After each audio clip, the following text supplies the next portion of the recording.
Hello အားလုံးမင်္ဂလာပါ MITDC official YouTube channel ကနေပြီးတော့ကြိုဆိုပါရစေကျွန်တော်ဒီနေ့မျှဝေပေးမယ့်သင်ခန်းစာကတော့ Adobe Premiere Pro ထဲမှာကျွန်တော်တို့ဒီ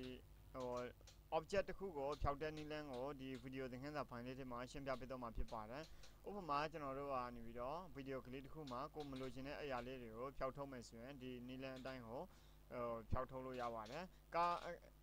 ကဲဒါဆိုရင်တော့အခုကျွန်တော်တို့ကနေပြီးတော့ဒီသင်ခန်းစာကိုမစတင်ခင်မှာကျွန်တော်တို့ရဲ့ YouTube channel ကို subscribe မလုပ်ရသေးဘူးဆိုရင် subscribe လေးလုပ်ထားပေးဖို့တောင်းဆိုပါတယ်ဒီ YouTube channel ကနေပြီးတော့တင်ပေးနေတဲ့သင်ခန်းစာလေးတွေဟာအကျိုးတစ်စုံတစ်ခုရှိခဲ့မယ်ဆိုရင် like and share လေးဖြင့်အားပေးနိုင်ပါတယ်ခင်ဗျာကဲဒါဆိုရင်တော့အခု Adobe Premiere Pro ထဲကိုတော့ပါမယ်နော် Adobe Premiere Pro ထဲကိုရောက်တော့တဲ့အခါမှာကြာတော့ကျွန်တော်တို့ကနေပြီးတော့ဒါနမူနာအနေနဲ့ကျွန်တော်ဒါဆိုရင်ဒီကားလေးမှာကျွန်တော်ရောင်းဝယ်တဲ့ကိုဖြောင်းပ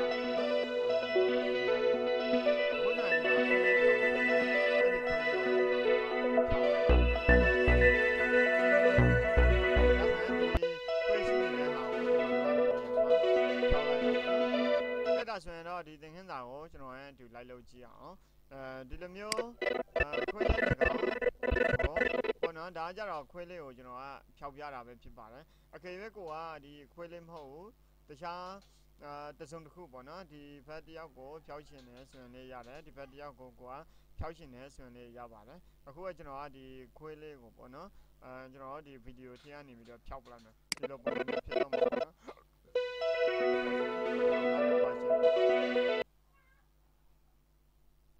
ကဲဒါဆိုရင်အခုဒီဘက်ဗီဒီယိုကလေးနဲ့ကျွန်တော်တို့ဒီဘက်ဗီဒီယိုကလေးကိုချိန်မယ်နော်ဒီဘက်ဗီဒီယိုကလေးကbefore ပေါ့နော်before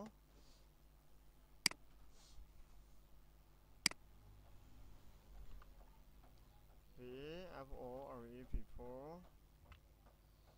essential graphics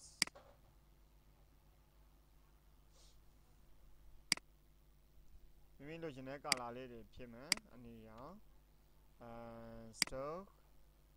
မှာတန်းလောက်ထားပါမယ် before ပြီးရင်တော့ကျွန်တော်တို့တွေသူ့ကိုဒီ selection tool လေးနဲ့ layer ပေါ်ပါမယ်ဒါကြတော့ after ပေါ့နော်after ဆိုပြီးတော့နော် before after ကဲကျွန်တော် before ရဲ့ after ရဲ့ကိုရှင်းကြည့်မယ်နော်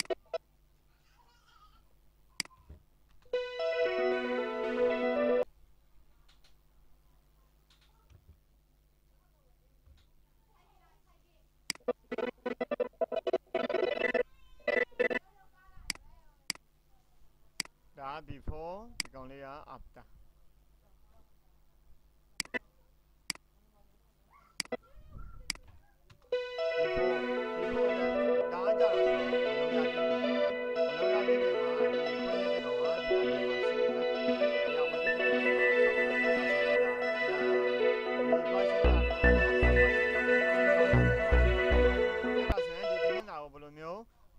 လောက်ကြမလဲဆိုတဲ့သင်ခန်းစာလေးပဲဖြစ်ပါတယ်နော်ကဲကျွန်တော်လည်းအတူလိုက်လို့ကြည့်အောင်နော်ကဲမလို့အဲ့ဒါဟာလေးတွေဖြောက်ပလိုက်ပါမယ်ဒါလေးကိုလည်းဖြောက်ပလိုက်အောင်နော်ဒီကောင်လေးတွေကလည်းမလို့ home I PL N O home save လုပ်မယ်ကဲဒါဆိုရင်တော့အခုဒါဗီဒီယိုနမူနာလေးကြည့်အောင်နော်ဒီမှာဆိုရင်ခွေးလေးတစ်ကောင်ရှိနေတယ်အဲ့ဒီခွေးလေးကိုကျွန်တော်တို့ကမလို့ရင်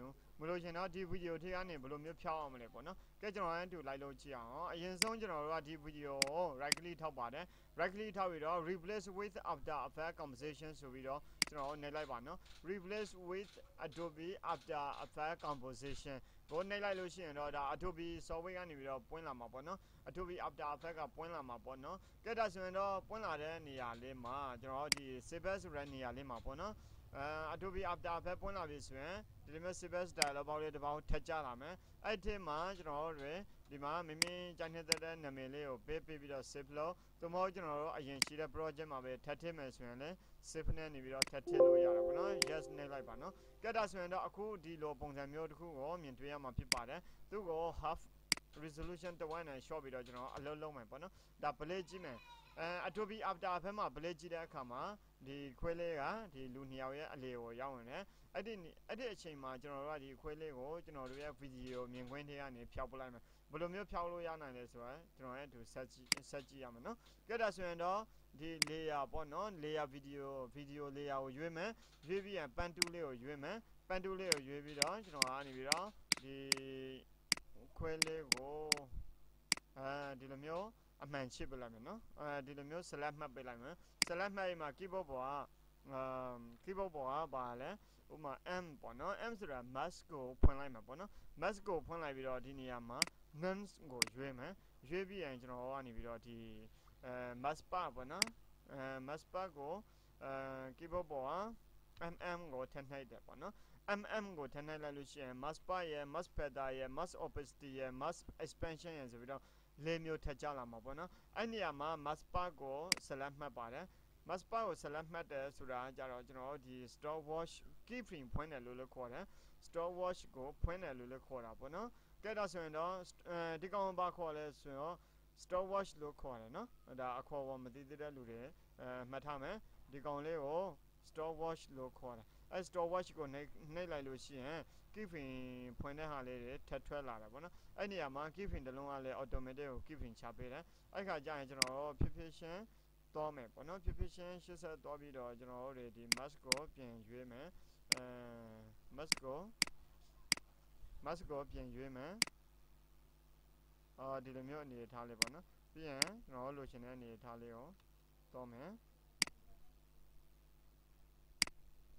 ဒီ color မှီနေဆိုရင်တော့ကျွန်တော်တို့ကနေပြီးတော့ကိုကြိုက်တဲ့ color ကိုရွေးထားပေးလို့ရတယ်နော်အနီရောင်လေးဆိုရင်အနီရောင်လေးပေါ့နော်တို့ကိုလိုချင်တဲ့အနေထားထိကိုကျွန်တော်တို့ကမလုပ်ပေးရမလဲဆိုတော့ဒီလိုပုံစံမျိုးသူကဒီ thread လိုက်တယ်လို့ခေါ်တယ်နော် mask thread လိုက်တယ်လို့ခေါ်တာပေါ့နော်ပြီးရင်သူ့ကိုဒီဘက်ကိုရွှေ့လာမယ်နော်ဒီလိုပုံစံမျိုးပေါ့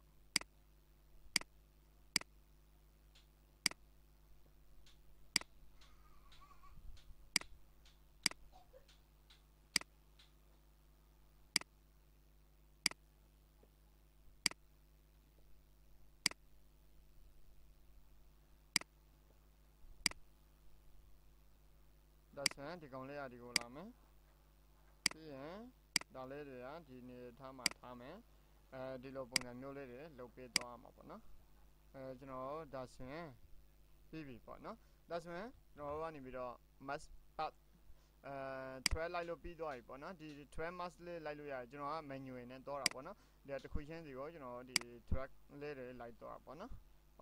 ဒါမျိုးလေးအရန်ကိုအသုံးတဲပါတယ်ဒီလိုပုံစံမျိုးတွေလုပ်တဲ့ဖို့ဒါ Adobe After ဘက်မှာဆိုရင်တော့အရန်အရေးကြီးတာပေါ့နော်ပြီးရင်တော့ Control S နဲ့ Save လုပ်ပါမယ်နော် Save လုပ်ပြီးရင်ကျွန်တော်ကနေပြီးတော့အဲ့နေရာမှာဒီ add ကိုရွေးမယ်ပေါ့နော် add ကိုရွေးလို့ရှိရင်ဒီလိုပုံစံမျိုးဖြစ်သွားမယ်နော်ဒီလိုပုံစံမျိုးဖြစ်သွားရဆိုရင်ကျွန်တော်တို့ကဖြစ်ပေးရဖို့နေရာနဲ့နေပြီးတော့ကြောင်းပြန်ဒီလိုမျိုးလုံးအောင်လေးရဒါပေမဲ့အဲ့လိုမျိုးမလုပ်ဘဲနဲ့ဒီ software ကိုနှိပ်ပေးလိုက်ဒီနေရာမှာအပေါက်လေးဖြစ်နေမယ်ဒီနေရာမှာအမဲရောင်လေးဖြစ်နေမယ်ဒီနေရာမှာအပေါက်လေးဖြစ်နေမယ်အဲ့နေရာလေးကိုကျွန်တော်တို့ကဒီဂျာဒီသူနဲ့နှိစက်ရလေးတွေ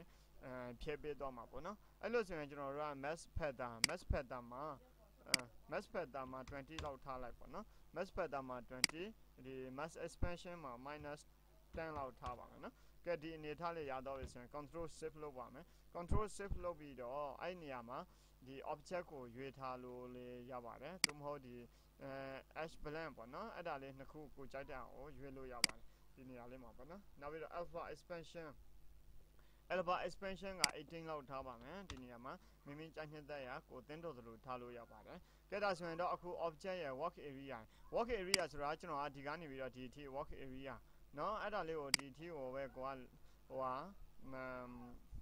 ဒါလေးကိုကျွန်တော်တို့content away fade to ဖြည့်ရှင်နေဆိုရင်လည်းရတယ်ဒါမဲ့ကျွန်တော်ကတဆုံထိကိုဖြစ်မှာမလို့ပေါ့နော် work area အနေနဲ့ကျွန်တော်ကနေပြီးတော့ရွေးထားပေးရမယ် entire duration ကိုလည်းရွေးလို့ရတယ်เนาะဒါမဲ့ကျွန်တော်တို့ကဒီနေရာမှာ work area ကိုအလုံးလုံးမဲ့ area လောက်ပဲကျွန်တော်ကလုံးမှာမလို့เนาะပြီးရင် control S စစ်မယ်ပြီးရင်တော့ generate field ကိုနှိပ်လိုက်ပါเนาะ generate field ကိုနှိပ်လိုက်တဲ့အခါမှာဒီ content away field link ဆိုတဲ့ဟာလေးပေါ့เนาะ link com 03ဆိုတဲ့ဟာလေးက analyzing လုပ်နေတာပေါ့เนาะ analyzing ဆိုတာ ဒီဟာလေးကိုသူကတွက်ချက်နေတာပေါ့နော်တွက်ချက်လို့ရပြီဆိုရင်ကျွန်တော်တို့ကနေပြီးတော့သူ့ကိုတခါ render ပြန်ရှာပေးမယ် render ရှာတဲ့အခါမှာမှသူကဒီကောင်းအလုပ်လုပ်ပေးတော့မှာပေါ့နော်ဒါဆိုရင်ဒီ analyzing ကို 100%ပြီးတဲ့အထိကိုစောင့်ပေးရမယ်ပေါ့နော်ပြီးရင်ကျွန်တော်တို့ကနေပြီးတော့ဒါ render ရှာတဲ့အခါလေးတစ်ခါထပ်ပြီးတော့စောင့်ပေးရမှာပေါ့နော်ဒါဆိုရင်တော့ဒီနေရာမှာ2ဆင့်ကျွန်တော်တို့ကနေပြီးတော့ဟိုဟာဘာဖြစ်မလဲဆိုတော့စောင့်ပြီးတဲ့အထိကိုကျွန်တော်စောင့်ပေးရမယ်နော်စိတ်ရှိရှိထားပြီးတော့စောင့်ပေးလိုက်ပါနော် analyzing လုံးနေဖြစ်ပါတယ် 28% ရောက်ပြီဖြစ်ပါတယ် 29% ဒါတစ်ဆင့်ပြီးတစ်ဆင့်ကျွန်တော်တို့ကဒါပြီးတဲ့အထိကိုစောင့်ပေးလိုက်100% ပြီးတဲ့အထိပေါ့နော်ကဲဒါဆိုရင်တော့အဲ့လိုမျိုး analyzing လုပ်ပြီးရင်ဒီလိုမျိုး rendering တစ်ခါထည့်ချပေးတာပေါ့နော် rendering မှာလည်းသူကအရင်မြန်ပါတယ်251 frame ပေါ့နော်အဲ့ဒီ frame ကိုပြီးတဲ့အထိကိုကျွန်တော်တို့စောင့်ပေးလိုက်ဒါဆိုရင်ဒီကျွန်တော်တို့ရဲ့ဒီ object ပေါ့နော်မလို့ရှင်တဲ့ object ကနေပြီးတော့ဒီ video ထဲကနေပြီးတော့ပျောက်တော့မှာဖြစ်ပါတယ်နော်ဒါဆိုရင်တစ်ခါတော့ play ကြည့်လိုက်ပါနော် play ကြည့်လိုက်တဲ့အခါမှာဒီလိုပုံစံမျိုးကျွန်တော်တို့ရဲ့ဒီ video မြင်ကွင်းထဲကနေအဲ့ဒီခွေးလေးဟာပျောက်တော့တာကိုတွေ့ရမှာဖြစ်ပါတယ်ကဲဒါဆိုရင်တော့ကျွန်တော်တို့ဒီ video သင်ခန်းစာ file လေးထဲမှာအဓိကကတော့ Adobe Premiere Adobe Premiere မှာလည်းကျွန်တော်တို့နေပြီးတော့တခါတည်းသူကဖြောက်ပေးသွားပြီပေါ့နော်ကဲဒါဆိုရင်တော့အခုကျွန်တော်တို့တွေ Adobe Premiere Pro မှာဗီဒီယိုကလစ်တွေကတခုခုကိုမလိုချင်တဲ့အရာဝတ္ထုတစ်ခုကိုဖြောက်ရှင်နေဆိုရင်ဒီနီလန်အတိုင်းကိုကျွန်တော်တို့ဖြောက်လို့ရမှာဖြစ်ပါတယ်ဒါဆိုရင်တော့ဒီ Adobe After Effects မှာလည်းအတူတူပဲပေါ့နော် Adobe After Effects မှာလည်းဒီနီလန်အတိုင်းကိုကိုမလိုချင်တဲ့အရာဝတ္ထုတွေကိုကျွန်တော်တို့ဖြောက်လို့ရသလိုဒီ Adobe Premiere မှာလည်းလာပြီးတော့ဖြောက်လို့ရတယ် Adobe Premiere မှာဖြောက်မယ်ဆိုရင်တော့ကျွန်တော်တို့က Adobe After Effects ကိုတော့ပြင်ပေးရတာပေါ့နော်နောက်ဆုံးနောက်တစ်ခုက solution တစ်ခုကပေါ့နော်ကျွန်တော်တို့တွေ Adobe After Effects နဲ့ Adobe Premiere နဲ့တွဲပြီးတော့သုံးရမှာပေါ့နော် Adobe Premiere မှာကြတော့ editing လုပ်တယ်တချို့သောဟာလေးတွေကို Adobe After Effects မှာသွားပြီးတော့အလုပ်လုပ်ရတာပေါ့နော်ကဲဒါဆိုရင်တော့ Adobe After Effects နဲ့ Adobe Premiere ညီကိုလိုပေါ့နော်ဒီဟာနှစ်ခုကတွဲပြီးတော့သုံးရတာမျိုးဖြစ်ပါတယ်ကဲဒါဆိုရင်တော့ Adobe After Effects ကိုပိတ်လိုက်ပါမယ်နော် Adobe After Effects ကိုပိတ်လိုက်ပြီးဆိုပေမဲ့ဒီ Adobe Premiere မှာကသူကနေပြီးတော့ဒီတခါတည်းဖြောက်ပေးတော့တာပေါ့နော်ဒါမှမဟုတ်ကျွန်တော်တို့ကဒီ Adobe Premiere Pro မှာဖြောက်မယ်ဆိုရင် Adobe After Effects နဲ့ link ရှိပြီးတော့မလိုအပ်တဲ့အရာတခုကိုကျွန်တော်တို့ remove လုပ်ပလိုက်တာပေါ့နော်ကဲဒါဆိုရင်တော့ဒီသင်ခန်းစာအကျိုးရှိမယ်လို့ယူဆပါတယ်ကျွန်တော်တို့တွေတခါတလေfootage ရိုက်လာတယ် video အကျန်းပေါ့နော် video အကျန်းရိုက်လာပြီးတော့ကျွန်တော် Adobe Premiere မှာအသုံးပြုတယ်ပေါ့နော် Adobe Premiere မှာအသုံးပြုနေတဲ့အချိန်ကိုမလိုအပ်တဲ့အရာလေးတွေကိုကျွန်တော်တို့တွေတွေ့ရတဲ့အခါကျတော့ကိုမလိုချင်တဲ့အရာလေးတွေကိုကိုရဲ့ video စိမ့်ထဲကနေပြီးတော့ဖြောက်ရှင်နေဆိုရင်တော့ဒီနီလန်ကိုသုံးပြီးတော့ဖြောက်လို့ရပါတယ်အရန်အသုံးဝင်တဲ့ tutorial လေးတစ်ခုဖြစ်တဲ့အတွက်ဒီ video သင်ခန်းစာ file လေးကို like and share လေးဖြင့်အားပေးနိုင်ပါတယ်ခင်ဗျာကဲနောက်ကျွန်တော်တို့ရဲ့ဒီ YouTube channel ကို subscribe မလုပ်ရသေးတဲ့ညီကိုမောင်နှမတွေက subscribe လေးလုပ်ထားပေးပြီးတော့အားပေးနိုင်ပါတယ်အားလုံးပဲကျေးဇူးတင်ပါတယ်နောက်ထပ် video သင်ခန်းစာ file မှာပြန်လည်ဆုံတွေ့ရပါမယ်ခင်ဗျာ